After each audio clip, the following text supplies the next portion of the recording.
नमस्कार। आज हम लोग करेंगे 11वीं कक्षा की पाठ 10 कविता आओ मिलकर बचाएं। इसकी जो कवित्री हैं वो है निर्मला पुतुल। तो सबसे पहले मैं यहाँ पर आप लोगों को कवि परिचय बताऊंगी। इनका जो कवित्री जो है इनका पूरा नाम था निर्मला पुतुल और इनका जो जन्म है 1972 में झारखंड में हुआ था। ये आदिवासी समुदाय से संबंध रखती थी। तो इनकी जो साहित्यिक विशेषताएं हैं वो हैं कि इन्होंने आदिवासी समाज के विस्थापन, पलायन, मानवाधिकार, इस तरह के अनेक मुद्दों पर जो है कार्य किया और साथ ही साथ आदिवासी समुदाय की जो संथाली भाषा है उसको भी उजागर किया। इनकी जो प्रमुख रचनाएं हैं वो हैं नगाड़े की तरह बजते शब्द, अपने घर की तलाश में, आओ मिलकर बचाएं। तो आज हम लोग करेंगे आओ मिलकर बचाएं कविता। देखिए, इस कविता में जो है कवित्री ने आदिवासी समाज और उनके जीवन के विभिन्न अनछुए पहलुओं से हमारा परिचय कराया है। और इस कविता में कवित्री ने संथाली समाज जो था झारखंड का, उसके भोलेपन, उनकी प्रकृति से जुड़ाव, कठोर परिश्रम करने की क्षमता, इसके साथ साथ उन्होंने विद्यमान अशिक्षा, कुरीतियों आदि से भी परिचित कराया है। कवित्री अपने परिवेश को शहरों की अपसंस्कृति से बचाने का प्रयास कर रही है और इस कविता में उन्होंने उन चीज़ों को बचाने के विषय में कहा है जो अच्छे समाज और प्रकृति के परिवेश के लिए बहुत ज़रूरी हैं। कविता में कवित्री ने प्रकृति के नष्ट होने और विस्थापन की समस्या, बेटा विस्थापन क्या होता है कि उस जगह को छोड़कर दूसरी जगह चले जाना या उसकी जो समाप्ति के कगार पर अगर कहें हम, के विषय में बताया है और जिसके कारण जो है आदिवासी समाज संकट में है। तो चलिए कविता प्रारंभ करते हैं।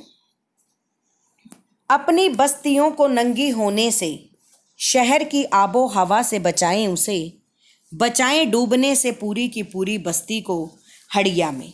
अब देखो दो तीन तीन लाइनों को जो है मैं यहाँ पर आप लोगों को करवाऊंगी। तो इस कविता में जो है कवित्री ने आदिवासी जीवन शैली, उनके परिवेश और संस्कृति को जो है शहरों की अपसंस्कृति से बचाने का आग्रह किया है। बेटा नंगी होना, निर्लज या अमर्यादित होना, आबो हवा, वातावरण और जो हड़िया है वो आदिवासियों की एक प्रकार की शराब है। तो कवित्री यहाँ पर क्या कहती है कि हमारी बस्तियाँ शहरी वातावरण के कारण शर्म हया को तिलांजलि देकर नंगी होती जा रही हैं। अर्थात अप्रत्यक्ष रूप से कवित्री ने यहाँ पर पाश्चात्य संस्कृति की ओर इशारा किया है। वो कहती हैं इन बस्तियों को बचाने के लिए हमें इन्हें शहरी परिवेश और प्रभाव से जो है बचाना होगा। यहाँ तन को ढकने की अपेक्षा तन को दिखाने की होड़ लग रही है और लोगों के तन की तरह जो है धरती भी नंगी होती जा रही है। यहाँ पर कवित्री क्या कहना चाहती है, उसका अभिप्राय है कि लोग जो है प्रकृति का विनाश करते जा रहे हैं, पेड़ों को काटते जा रहे हैं अपनी आवश्यकताओं की पूर्ति के लिए, कि वृक्षों को काट कर जो है वो धरती को नंगा कर रहे हैं। और शहरी आबो हवा के कारण ही जो है लोग नशे की लत में पड़ रहे हैं, जिसके कारण कि जो हमारी आदिवासी बस्तियां हैं वो समाप्ति की ओर जा रही हैं। तो यहाँ पर जो है कवित्री ने ये भी बताया है कि जो झारखंड की धरती के निवासी लोग हैं वो नशे की लत के अत्यधिक शिकार हो गए हैं। और जो हड़िया बताया ना कि शराब एक जनजातीय प्रकार की शराब है जो वहाँ के लोग बनाते हैं, कि उसमें डूबते जा रहे हैं। तो बेटा यहाँ पर कवित्री क्या कहना चाहती है कि हमें उनके नशे की इस बढ़ती प्रवृत्ति को रोकना होगा। और कवित्री जो है वो सभी से आग्रह करती है कि शर्म या लज्जा को बचाने के साथ साथ हमें लोगों को नशे की बढ़ती लत से भी बचाना होगा, अन्यथा शहरी संस्कृति से प्रभावित होकर यहाँ के निवासी गलत मार्ग पर जाएंगे, जिससे कि यहाँ का वातावरण जो है वो पूरी तरीके से दूषित होता जाएगा। तो बेटा अगर इसका भाव सौंदर्य, काव्य सौंदर्य आ जाता है तो आप क्या करेंगे कि यहाँ पर जो है कवित्री ने अपनी धरती, संस्कृति और अपने कवित्री के अंदर जो है अपने लोगों को बचाने की तड़प है, ललक है।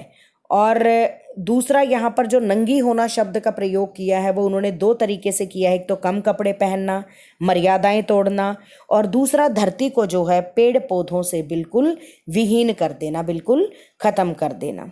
फिर बेटा उन्होंने यहाँ पर शहरी आबो हवा, शहरी अपसंस्कृति और कृत्रिम चकाचौंध का प्रतीक बताया है।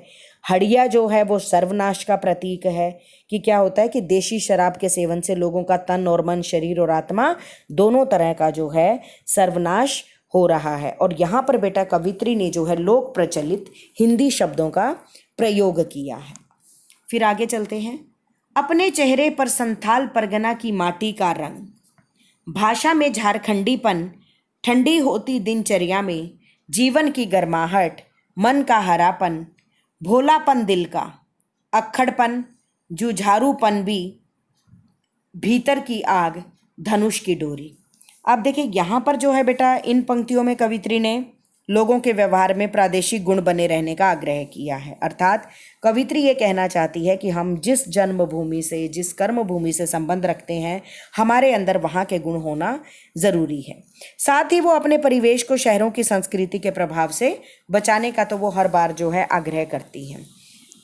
कवित्री चाहती है कि झारखंड के लोगों के चेहरों पर जो है शहरी संस्कृति का प्रभाव बिल्कुल भी ना हो, बल्कि संथाल परगना की मिट्टी का जो है वो स्वाभाविक रंग हो। इसका क्या अभिप्राय है बेटा? वो ये कहना चाहती हैं कि लोगों के व्यवहार में उनके जो प्रदेश की भाषा है और उनका जो रहन सहन है उसके गुण बने रहें, उनकी भाषा का जो झारखंडीपन का जो स्वभाव है वो भी उसके अंदर बना रहना चाहिए। तो कवित्री यहाँ पर जो है लोगों से यही आग्रह करती हैं बार बार कि उनकी भाषा में किसी भी प्रकार का शहरी बनावटीपन ना आए और जो लोग हैं वो अपनी ही बोली में बोलें। अर्थात यहाँ पर कवित्री क्या कहना चाहती है? वो कहती हैं कि शहरी संस्कृति के प्रभाव में आकर यहाँ के लोगों की दिनचर्या में ठहराव जो आ गया है, उनके जीवन का जो उत्साह नष्ट हो गया है। कवित्री चाहती हैं कि यहाँ के लोगों के जीवन में वह उत्साह फिर से लौट आए और मन में फिर से सरसता और मधुरता आ जाए। उनके दिलों में चालाकी और समझदारी की अपेक्षा वही पहले जैसा भोलापन आ जाए। उनके स्वभाव का जो अक्खड़पन है, उनका बात बात पर गर्म होकर तन जाना और संघर्ष करने के लिए जो सदैव तत्पर रहने जैसे सभी गुण जो है उनमें वापस लौट आए। ऐसे में ही वह अपने चरित्र को बनाए रख पाने में सक्षम हो सकेंगे। तो बेटा यहाँ तक की भी जो उन्होंने फिर वो कहती हैं कि भीतर की आग, जुझारूपन भी, भीतर की आग, धनुष की डोरी। कवित्री कहती हैं कि संथाली समाज को संघर्ष करने की जो अपनी प्रवृत्ति है, परिश्रम करने की अपनी आदत, अपने पारंपरिक हथियार धनुष व उसकी डोरी, ठीक है, उन्हें जो है बचा कर रखना चाहिए। तो बेटा यहाँ तक जो है कवित्री ने क्या बताया है कि शहरी जीवन की जड़ता, उसमें ठहराव की जगह जो उमंग, उत्साह और उल्लास भरे जीवन की वकालत करती हैं वे, और उनका जो है अपनी संस्कृति के प्रति प्रेम प्रकट हुआ है। और यहाँ पर ये भी पता चलता है कि कवित्री को अपने संथाली लोक स्वभाव पर स्वाभाविक गर्व है। भाषा बेटा बिल्कुल अत्यंत सरल है, जन जन की भाषा है, और उन्होंने यहाँ पर ना कृत्रिमता को नहीं अपनाया है, बनावटीपन नहीं है, बिल्कुल जो है सहजता, और भाषा जो है बिल्कुल मुग्धकारी लगती है। फिर बेटा इन्होंने यहाँ पर एक प्रयोग किया है शब्द का, ठंडी होती दिनचर्या, उमंग उल्लास से शून्य, ठहरे हुए जीवन का प्रतीक है ये चीज़ जो है, और जो माटी का रंग है वो सांस्कृतिक विशेषता का परिचायक है। ठीक है, तो यहाँ पर जो है कवि ने बहुत ही बढ़िया अपनी संस्कृति को बचाने का प्रयास किया है और लोगों को संदेश दिया है, उनसे आग्रह किया है कि वो अपने स्वाभाविक गुणों को ना छोड़ें। फिर कहते हैं बेटा, तीर का नुकीलापन, कुल्हाड़ी की धार, जंगल की ताज़ी हवा, नदियों की निर्मलता, पहाड़ों का मौन, गीतों की धुन, मिट्टी का सौंधापन, फसलों की लहलहाट। अब देखो 2 पंक्तियाँ पहले भी थी बेटा। कवित्री क्या कहती है कि भाई संथाली समाज को जो है संघर्ष करने की अपनी प्रवृत्ति, परिश्रम करने की आदत, अपने जो पारंपरिक हथियार हैं धनुष और उसकी डोरी, तीरों का जो नुकीलापन है और जो कुल्हाड़ी की धार है आदि को बिल्कुल बचा कर रखना चाहिए, क्योंकि ये सभी जो हैं प्रवृत्तियाँ ही उनके समाज की पहचान है। वही समाज से कहती है कि हमें अपने जंगलों को कटने से बचाना होगा। ये जो शब्द के ना जंगल की ताज़ी हवा की, उन्हें जो है हमें कटने से बचाना चाहिए ताकि ताज़ी हवा जो है हमें मिलती रहे। फिर वो कहती हैं कि नदियों को दूषित न करके उनकी स्वच्छता को बचाए रखें। फिर पहाड़ों का मौन गीतों की धुन, कि पहाड़ों पर शोर को रोककर शांति बनाए रखनी चाहिए और हमें अपने गीतों की धुन को भी जो है बचाना है। बेटा वो कहती है कि हमारी जो पारंपरिक चीज़ें हैं उन्हें हमें हर हाल में बचाना है। मिट्टी का सौंधापन, फसलों की लहलहाट, वो कहती हैं क्योंकि यह जो है ये सब क्या है, ये हमारी संस्कृति की पहचान है।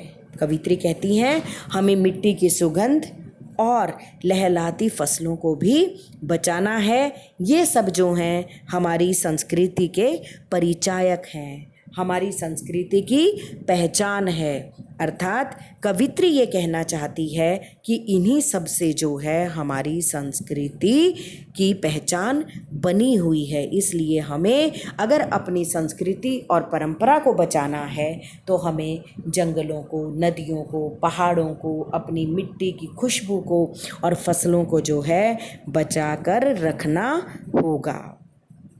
कवित्री क्या कहती है कि हमें अपनी जीवन शैली को छोड़कर शहरी जीवन शैली को नहीं अपनाना चाहिए। अर्थात यहाँ पर बेटा कवित्री चाहती है कि यहाँ का वातावरण जो है अपने इसी रूप में विद्यमान रहे और यह समाज जो है शहरी जीवन और परिवेश से प्रभावित ना हो।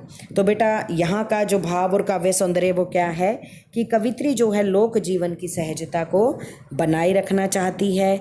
वो धनुष बाण, तीर का नुकीलापन, कुल्हाड़ी की धार और जो भीतर की आग है, इसमें क्या है वो तीनों में संथाल वासियों के स्वाभाविक स्फूर्ति और तेजस्विता जो है वो संथाल परगना की पहचान है।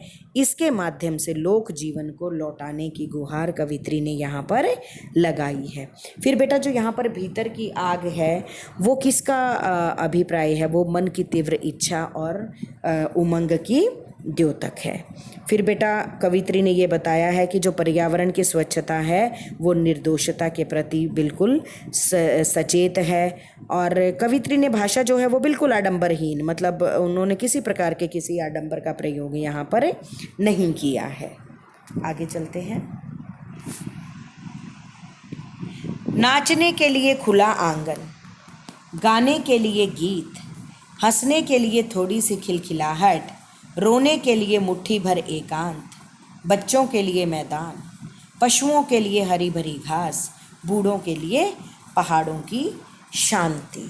अब बेटा इन पंक्तियों में कवित्री ने क्या बताने का प्रयास किया है, यहाँ पर देखो कवित्री ने यहाँ पर बताने का प्रयास किया है कि हमारे समाज में जो है अविश्वास को विश्वास में बदलने की आवश्यकता है। यह विश्वास और आशा के संसार में जीने की पक्षधर हैं जो कवित्री हैं। तो वो यही कहती हैं कि भाई और आदिवासी समाज और संस्कृति के जो मूल स्वरूप को है उसको भी बचाए रखने का उन्होंने यहाँ पर आह्वान किया है। तो बेटा कवित्री क्या कहती है कि समाज की संस्कृति और परिवेश के स्वरूप में काफ़ी अंतर आ चुका है।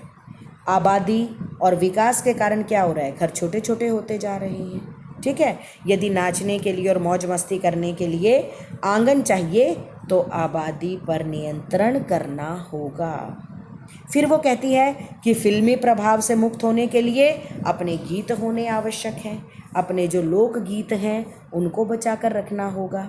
फिर व्यर्थ के तनाव को दूर करने के लिए थोड़ी हंसी बचा कर रखनी होगी ताकि खिलखिला कर जो है हंसा जा सके।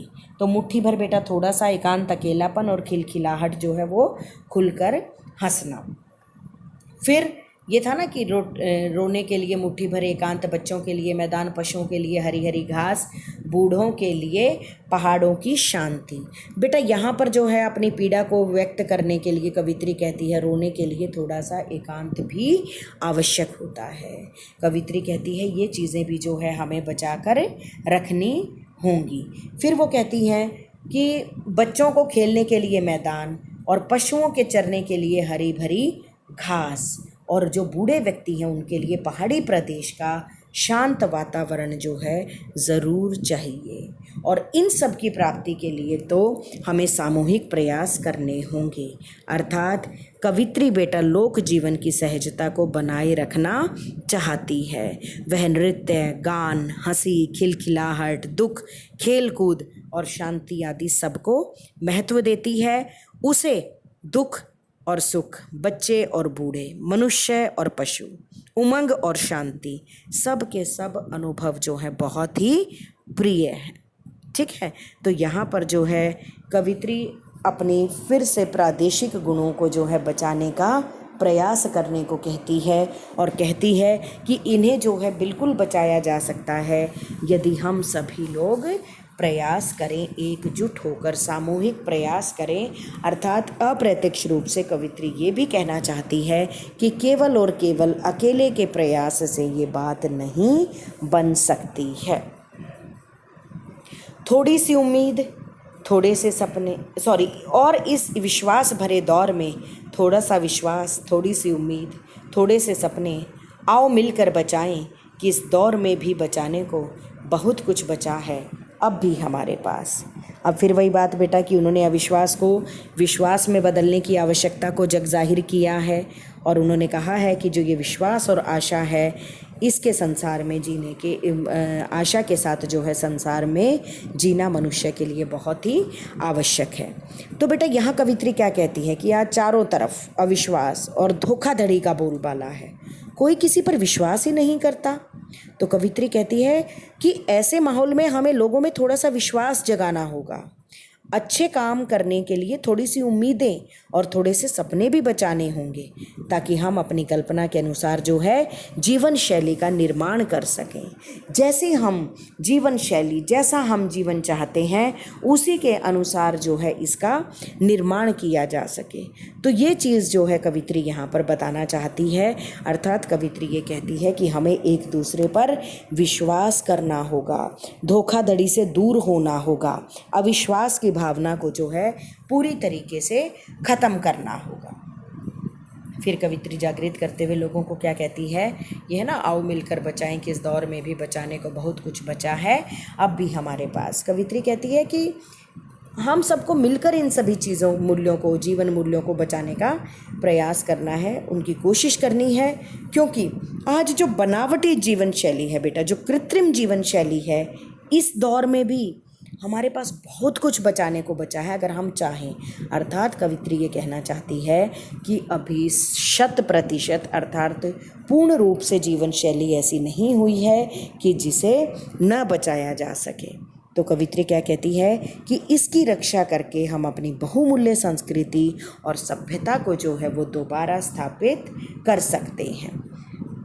तो बेटा यहाँ पर जो कवित्री है वो लोक जीवन के सकारात्मक गुणों को बनाए रखने की प्रेरणा देती है।